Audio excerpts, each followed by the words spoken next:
নমস্কার বন্ধুরা, জানা হোমিওপ্যাথি চ্যানেলে আপনাদের স্বাগত জানাই। আশা করি আপনারা সবাই ভালো আছেন। আজকে আমি একটি খুব গুরুত্বপূর্ণ টপিক নিয়ে আলোচনা করতে চলেছি। সেটি হলো পিঠে ব্যথার কারণ এবং এর সবথেকে ভালো হোমিওপ্যাথি মেডিসিন। তাই বন্ধুরা, আপনারা ভিডিওটি স্কিপ না করে সম্পূর্ণ দেখতে থাকুন, তাহলে পুরো বিষয়টি ক্লিয়ার বুঝতে পারবেন। এবার আসি এই পিঠে ব্যথার কারণ। পিঠে ব্যথা কেন হয়? মূলত যাদের বাতের সমস্যা রয়েছে তাদের এই পিঠে ব্যথার সমস্যা হতে পারে, যাদের স্পন্ডিলাইসিসের সমস্যা রয়েছে তাদের হতে পারে, এবং মেরুদণ্ড যাদের সমস্যা রয়েছে তাদের হয়। আর কিডনিতে যদি পাথরের সংক্রমণ হয় সেক্ষেত্রে এই পিঠে ব্যথার সমস্যা হতে পারে।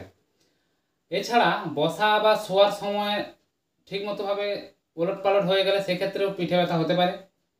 ঠিকমতো আপনি যদি শোয়ার যেটা ভঙ্গিমা সেটা যদি না করেন সে কারণেও হতে পারে। আর অতিরিক্ত যাদের ওজন সেক্ষেত্রেও হতে পারে। ব্যায়াম যারা করেন না তাদের পিঠে ব্যথা হতে পারে। এগুলো মূলত এর কারণ। এবার আসি এর হোমিওপ্যাথি মেডিসিন। আমি এখানে এই হোমিওপ্যাথি মেডিসিনটি বলবো মূলত মহিলাদের প্রসবের পর যাদের পিঠে ব্যথা হয় তাদের মেডিসিনটি আমি এখানে বলবো। সেটি হলো মহিলাদের যাদের প্রসবের পর পিঠে ব্যথা হয় তার মেডিসিনটির নাম হলো কালিকার্ভ। এই হোমিওপ্যাথি মেডিসিনটির লক্ষণগুলো এবার আপনাদের বলে দিই, কারা কারা এটা খাবেন। প্রসবের পর মহিলাদের যাদের পিঠে ব্যথা হয়, হাঁটার সময় তাদের এই ব্যথা আরও বেড়ে যায়। আর শুয়ে থাকলে ব্যথাটা স্বাভাবিক থাকে, হাঁটলে বেশি কষ্ট হয়, শুয়ে থাকলে আরামবোধ মনে হয়। পিঠে শক্ত হওয়া এবং অতিরিক্ত আপনাকে দুর্বল লাগতে পারে, ঠিক আছে।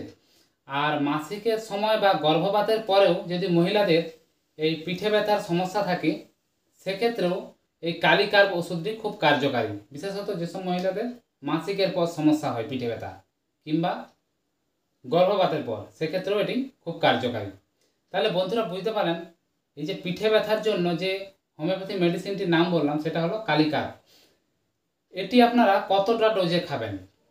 এই ওষুধটি আপনারা 30 ডোজে যে কোনো হোমিওপ্যাথি মেডিসিন দোকানে কিনে নেবেন। এটি আপনারা 2 ফোঁটা করে সারাদিনে 2বার থেকে 3বার খেয়ে নেবেন। তাহলে এই পিঠে ব্যথার সমস্যাটা আস্তে আস্তে কমে যাবে।